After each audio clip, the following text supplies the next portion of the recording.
1950년 6월 25일 우리 민족에게 한국전쟁은 아픈 기억이지 않을 수 없다. 당시 북한 공산군은 우리나라 국군 전력의 몇십 배나 많은 병력과 우월한 무기를 앞세워 새벽에 불법 침공을 감행했었다.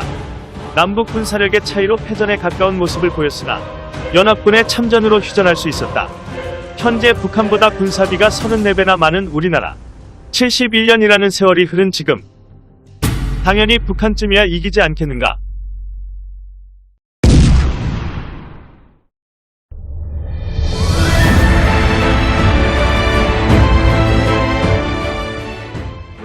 오늘날 한반도는 언제든 전쟁이 발발할 수 있는 가능성을 가지고 세계 경제와 문화를 선동하고 있습니다.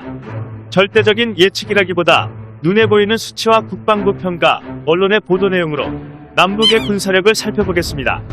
한국전쟁 당시 북한군은 곡사포 552문과 대전차포 550문, 박격포 1728문, 장갑차 54대, 전차 242대, 전투기와 전폭기 226대 등을 보유했었습니다. 북한군은 소련으로부터 수차례에 걸쳐 정찰기와 전투기, 항공기 등 300여 대를 제공받았고 제2차 세계대전 당시 소련이 독일군에 맞서기 위해 개발한 최고의 무기 T-34 전차를 전면에 내세웠습니다. 반면 국군은 곡사포 91문과 37mm 대전차포 140문, 박격포 960문, 장갑차 27대, 경비함 36척 등을 보유하는 데 그쳤죠. 병력 또한 국군은 약 10만 명으로 북한군의 절반에 불과했었습니다.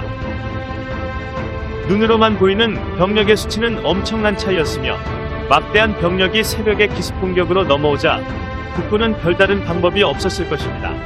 이런 불법 남침은 북한군에게 유리한 상황으로 전쟁을 이끌 수 있었고 국군은 버텨낼 수가 없었죠.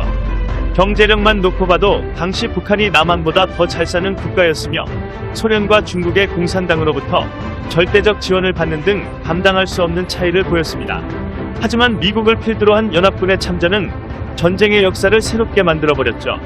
힘이 지배하는 한반도는 어느 한쪽으로 기울지 않은 채 반으로 갈라진 상태로 약 70년이란 세월이 흐르게 됩니다.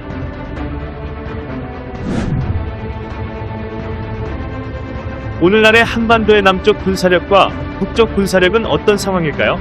국방부가 발표한 2020 국방백서의 내용을 기준으로 살펴보겠습니다. 육군 전력을 살펴보면 북한의 상비 병력은 120만여 명으로 남한 55만 5천여 명을 2.3배 웃돌았습니다. 북한군이 보유한 전차는 4,300여 대이며 국군은 2,130여 대로 북한이 우리나라보다 2배 이상 많이 보유하고 있죠. 야포도 북한군 8,800여 문, 국군 6천여 문으로 북한군이 우위에 있습니다. 다연 장로켓 방사포는 북한이 무려 5,500여 문으로 270여 문에 불과한 국군을 월등히 앞서고 있죠. 해군 전력은 북한군이 보유한 함정 대부분이 연안 인근 전투함으로 오래된 무기들이기 때문에 현대화된 국군의 해군과 맞설 수 없다고 평가하고 있습니다. 북한군은 소련이 1950년대 설계한 로미오급 잠수함을 1973년부터 1995년 사이 중국으로부터 20척 도입하여 운영 중입니다. 북한군의 잠수함 역시 도입된 지 약 20년에서 40년 된 노후함이 대부분이죠. 공군 전력은 국군이 410여 대, 북한군이 810대로 2배 가까운 차이를 보이고 있으며 공중기동기는 북한군 350여 대, 국군 50여 대로 양적으로 큰 차이를 보였습니다. 하지만 질적으로는 우리 군이 북한군에 비해 앞선다고 국방부는 강조하고 있습니다. 특히 우리나라 육군의 K전차는 북한군 주력인 선군호, 폭풍호 전차보다 훨씬 뛰어난 성능을 갖추고 있다는 평가입니다. 또한 공군은 F-35A 스텔스 전투기를 비롯해 F-15K, KF-16 등 북한보다 한 세대 이상 앞서는 기종을 보유하고 있죠. 피스아이로 불리는 E-737 항공통제기, 공중동류기 KC-330 등을 토대로 감시정찰, 원거리 정밀타격, 작전 범위 등에서 질적 우위를 점하고 있습니다. 이쯤 되면 북한군은 우리나라의 국군과 비교가 될 수 없을 만큼 적급으로 인지될 수 있지만 진짜 무서운 것은 북한군의 비대칭 전력 증강이죠. 백서에 따르면 북한군이 선별적인 재래식 무기 성능 개량과 함께 핵과 WMD, 미사일, 장사정포, 잠수함 특수전 부대 등 비대칭 전력 증강에 집중하고 있다고 했습니다. 총 6차례 핵실험을 감행, 핵무기 소형화 능력도 상당한 수준에 이른 것으로 백서는 평가하고 있죠. 신형 대륙간 탄도미사일과 북극성사 시옷으로 표기된 신형 SLBM 미사일 역시 우리나라를 위협하는 살상용 무기입니다. 무기의 최신화에는 많은 돈과 국제적인 이해관계가 필요하지만 많은 것을 잃은 북한은 자체 개발과 무기의 개조로 우리나라와 비대칭 전력 증강에 힘을 쏟고 있는 모습입니다. 이에 따라 우리나라와 미국은 맞춤형 억제 전략을 세우며 북한의 탄도미사일 위협에 대비한 동맹의 포괄적 미사일 대응 전략으로 발전시키고 있는 상황입니다. 탐지, 교란, 파괴, 방어 분야에서 전반적인 능력 향상을 의미하는 4D 작전 개념을 수립하는 등 북한군을 항상 경계하고 있죠.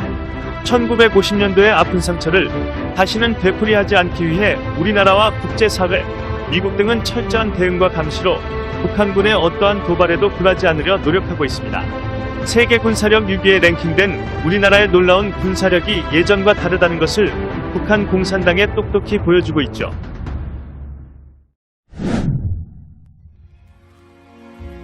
(1949년) 주한 미 군사고문단이 본 국군의 모습은 애국심 하나만 빼면 1775년 미국의 독립전쟁 당시와 비슷한 수준이라고 평가했다고 합니다.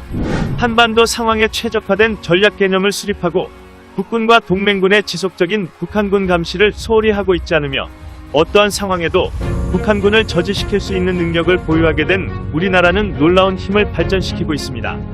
국방비 34배를 더 많이 쓰는 것에 자만하지 않고 진짜 강력한 국군의 힘으로 자주국방을 이루는 우리나라는 더 이상 북한의 적수가 아닌 한반도의 진짜 지배자임을 잊어서는 안 됩니다. 본 영상은 사회지식연구소에서 제작하였으며 구독과 좋아요 부탁드립니다.